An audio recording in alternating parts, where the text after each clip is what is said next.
বাটামের কাজ তবে 100% কমপ্লিট। কবে থেকে দেখতে পাবে ঝিনুকের কাজ?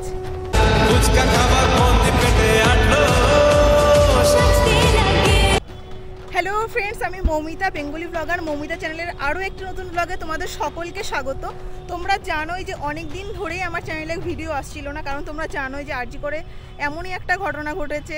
সত্যি বলতে মানে এর বিচার সত্যি সবাই আমরা মনে প্রাণে চাইছি, জানি না কবে বিচার পাবো কিংবা আদৌ কি হবে, সঠিক বিচার পাবো কি না। যে কারণে সত্যি কিন্তু আমি কোনোরকম কোনো ভিডিও এতদিন করিনি। মন মেজাজ সত্যি প্রত্যেকেরই খুব খারাপ। সবারই বাড়িতে আমার মনে হয় যেটা সবারই বাড়িতে খবর মানে নিউজের চ্যানেলগুলো খুলে তোমরা সবাই বসে থাকো শুধুমাত্র সঠিক বিচারের আশায়। তো তোমরা অনেকেই আমাকে কমেন্টে ভরিয়ে দিয়েছো, দিদি আপডেট দাও আপডেট দাও। এত কাছে থাকা সত্ত্বেও কিন্তু আমি কোনোরকম কোনো ভিডিওই করা হয়নি, ভিডিও করি উনি মনেও চাইছিল না। তো মনে হলো ঠিক আছে চলো, এতদিন হয়ে গেছে তোমাদেরও একটা আপডেট দেওয়া উচিত। যে কারণে কিন্তু আমি আজকে চলে এসেছি কল্যাণীর ITI মোড়ের একটা নতুন আপডেট নিয়ে। সম্পূর্ণটাই তোমাদের সঙ্গে শেয়ার করবো। আই হোপ কি তোমাদের ভালো লাগবে। তো চলো সাথে থাকো আর দেখতে থাকো।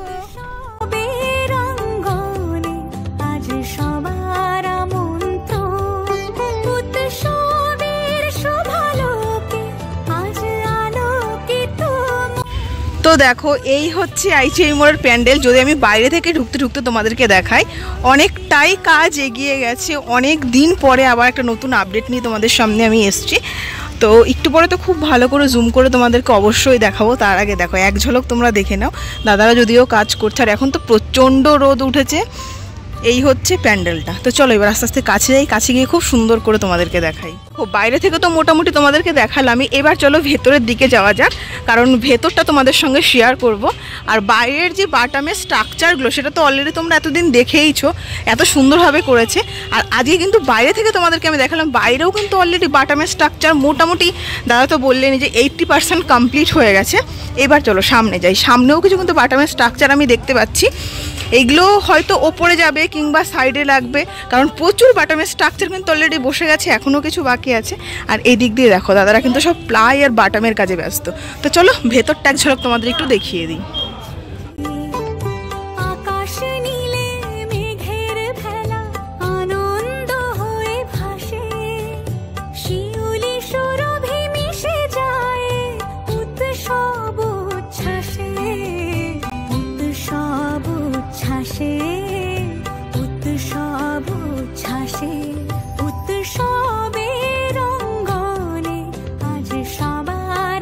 দেখো এই যে বাটামের স্ট্রাকচারগুলো তোমরা দেখতে পাচ্ছ, এগুলো কিন্তু সব বাইরের মানে বাইরের যে প্যান্ডেলটি আছে প্যান্ডেলের ওপরে পুরো ওপরের চূড়ায় থাকবে একদম এই স্ট্রাকচারগুলো।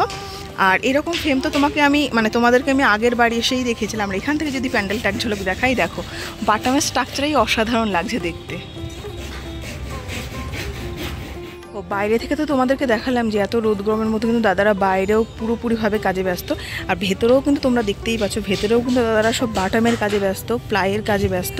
ভেতরেও কিন্তু প্রচুর মানে একভাবে কাজ হয়ে যাচ্ছে। আর মোটামুটিভাবে বাটামের স্ট্রাকচার কমপ্লিট হয়ে গেলেই কিন্তু ভেতরে যে ঝিনুকের কাজ সেটা কিন্তু অলরেডি শুরু হয়ে যাবে। দেখো এখন একটু কাছে থেকে একটু জুম করে তোমাদেরকে আমি দেখানোর চেষ্টা করব যে দাদারা কত কষ্ট করে এই রোদ গরমের মধ্যে কিন্তু কাজ করছে। আশা করছি তোমরা এবার বুঝতেই পারছো।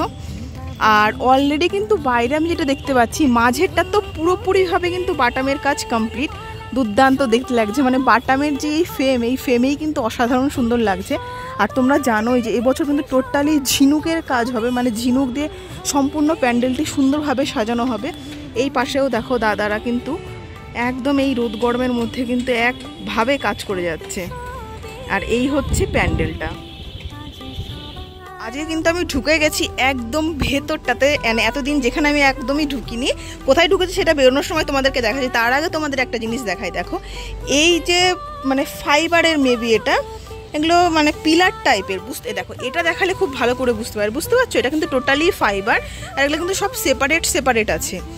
সামনেটা একটু দেখানোর চেষ্টা করবো, সামনেটা দেখালে মেবি তোমরা, হ্যাঁ এই দেখো এইরকম হচ্ছে পিলারের যে ওপরগুলো থাকে না, মানে পিলারই বলবো আমি, কারণ এগুলো ফাইবার একটা স্ট্রাকচার। মানে মেবি এটা প্যান্ডেলের কোনো পিলারের ওপরে, মানে বুঝতেই পারছো এটা সুন্দর একটা স্ট্রাকচার থাকবে, মানে মন্দিরের যে আদলের স্ট্রাকচারগুলো সেটাই। এটা কিন্তু টোটালি ফাইবারের কাজ। আর এরকম কিন্তু প্রচুর এসছে এখানে, প্রচুরই আমি দেখতে পাচ্ছি, জানি না এত সব কোথায় বসবে, সবই হয়তো যেগুলো বাইরের স্ট্রাকচারগুলো আছে তার উপরে বসবে। আর আমি কোথায় এসেছি সেটা তোমাদের দেখাই। দেখো এখানে কিন্তু দাদারা সব রেস্ট নেয়, থাকে, যারা দূর থেকে আসে। একটু ভালো করে দেখালে তোমরা বুঝতে পারবে। দেখো এখানে যে বাটামের কাজগুলো আমি এতদিন দেখিয়ে এসেছি তার ভেতরে কিন্তু গিয়ে আমি আজকে তোমাদেরকে দেখালাম যে ফাইবার যে স্ট্রাকচারগুলো এসছে। তো নমস্কার দাদা, অনেক দিন পর আমি আজকে আবার এসেছি। অনেক দিন বলতে অনেক দিন, অনেকেই সবাই কমেন্টে ভরিয়ে দিয়েছে, যদিও আসিনি। সবাই তোমরা জানো যে কী সিচুয়েশন, অনেকেরই মন মেজাজ খুবই খারাপ। তো তার মধ্যে কেমন আছো বলো? মোটামুটি ভালোই চলছে। আচ্ছা, আর বলছি তোমার প্যান্ডেলের কাজ তো অনেকটাই এগিয়ে গেছে দেখতেই পাচ্ছি, বাটামের কাজ অলমোস্ট শেষের পথে। মোটামুটি 80% হয়ে গেছে, আর যেগুলো আছে সেগুলো পরে উঠবে, কারণ ওগুলো ফ্রেম করা মঠ ওগুলো একবারে কমপ্লিট হয়ে তারপরে চলে উঠবে। আচ্ছা, আর বলছি যে এই বাটামের কাজ হয়ে গেলে তারপরে কি তোমার ওই ঝিনুকের কাজগুলো বসতে শুরু করবে? হ্যাঁ, মোটামুটি আমরা ভেতরের কাজটা শুরু করব আগে, কারণ আমাদের টাইম চলে এসছে, প্রায় সীমিত সময় এখন আস্তে আস্তে ভেতরের কাজ আমরা ধরব কিছুদিনের মধ্যেই। আচ্ছা, মানে কিছুদিন বলতে কতদিন, মানে অ্যাপ্রক্সিমেটলি কি কিছু বলা যাবে? বা এই যদি বৃষ্টি না হয় আমাদের বাইরের বাটামের কাজটা শেষ হয়ে যাবে আমাদের এই 5-7 দিনের মধ্যে। আচ্ছা, তারপরে আশা রাখছি কমিটির কাছে একটু পারমিশন চেয়ে নেবো, কারণ কি ভিতরটা ধরবো কিনা, তার কাছে পারমিশন নিয়ে আমরা ভিতরটা আরম্ভ করবো। আর বলছি দাদা, ঝিনুকের কাজ তো শুরু হয়ে গেছে তোমার গোডাউনে, সেটা তো আমরা আগেই জানতে পেরে গেছি। তো ঝিনুকের কাজ যখন ভেতরে বসতে শুরু করবে তখন কি কোনো রকম কোনো অ্যালাউ হবে ভিডিওগ্রাফি করার? এটা সম্পূর্ণ এখন নির্ভর করছে কমিটির ওপরে। আশা করছি মনে হয় অসুবিধা হবে না, সবাই তুলতে পারবে। আচ্ছা, মানে যখন এই যে ভেতরে যে প্যান্ডেলটা আমরা দেখতে পাচ্ছি, ভেতরের প্যান্ডেলে যখন ঝিনুকের কাজগুলো বসবে তখন আমরা অলরেডি দর্শকদের দেখাতে পারবো। আশা রাখছি কমিটি হয়তো সেটা পারমিশন দেবে। আচ্ছা, আর বলছি দাদা, মোটামুটি বাঁশের স্ট্রাকচার মানে বাটামের স্ট্রাকচার কমপ্লিট, শুধু ঝিনুকই বাকি। তো মোটামুটি মানে কেমন আন্দাজ করছো যে কতদিন এবার মানে ওপেন কবে হবে প্যান্ডেলটি? ওপেন আমি কালকেও কথা বললাম কর্ণধার অরূপ মুখার্জির সঙ্গে, বললো আর কদিন পরে ছাড়া তো আমরা ডেট পাচ্ছি না। এবার মানে যেহেতু মাননীয় মুখ্যমন্ত্রী ভার্চুয়াল উদ্বোধন করবেন, এছাড়াও অন্য গেস্ট থাকবে, এখন মেন হচ্ছে মুখ্যমন্ত্রী, তার ডেটের উপর নির্ভর করে সব কিছু করতে হচ্ছে। আর বলছি আরও কিছু নতুন চমক নিশ্চয়ই মায়ের ওপরে অনেক কিছু চমক থাকবে। গত বছর যেমন আমরা জানি মাকে সোনার অলংকারে সাজানো হয়েছিল, এরপরে মানে এবছরে মায়ের কি চমক থাকছে? এবছরও গতবারের থেকে হয়তো এক পরিমাণ একটু বেশি থাকবে সোনার। এবছরও সেনকো গোল্ড সে মায়ের সাজসজ্জা সব অলংকার সোনা দিয়েই করছে। তারপরে এছাড়াও আমাদের কিছু এই মণ্ডপে ফাইবারের মঠ আছে, যেগুলো আমাদের অলরেডি তৈরি হয়ে চলে এসছে। কিছু ফাইবারের প্রায় 100 পিসের মতো ছোটো ছোটো মঠ আছে, সেটাও আমাদের চলে আসছে। কাজ দ্রুতভাবে এগিয়ে চলেছে, লাইটিংও চমক থাকছে, সব দিক দিয়ে এবার ফুলফিল থাকছে।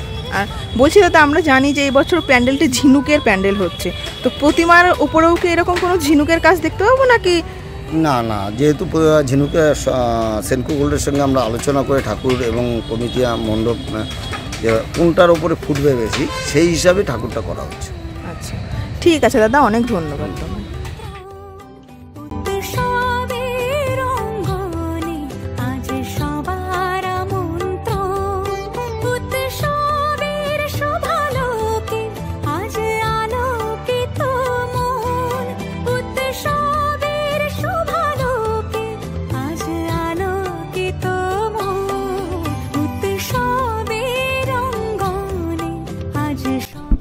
সম্পূর্ণটা তো তোমাদের সঙ্গে শেয়ার করলামই, বেশ ভালো লাগছে। বাটামের স্ট্রাকচারে কিন্তু অসাধারণ সুন্দর লাগছে প্যান্ডেলটি। আর এরপরে যখন আবার ঝিনুকের কাজ শুরু হবে তখনও কিন্তু আবার একটা নতুন আপডেট তোমাদের সামনে আমি নিয়ে হাজির হব। তো আজকের এই ভিডিওটা তোমাদের কেমন লাগলো অবশ্যই তোমরা কমেন্টে লিখে জানিও। যদি কিছু ভালো লাগে একটা লাইক করো, চ্যানেলে নতুন হয়ে থাকলে চ্যানেলটাকে সাবস্ক্রাইব করে এরকম নতুন নতুন আরও অনেক ভিডিও পেতে। তো চলো আজকের মতো তোমরা সেইটুকুই, সবাই ভালো থেকো, সুস্থ থেকো, সাবধানে থেকো, টাটা।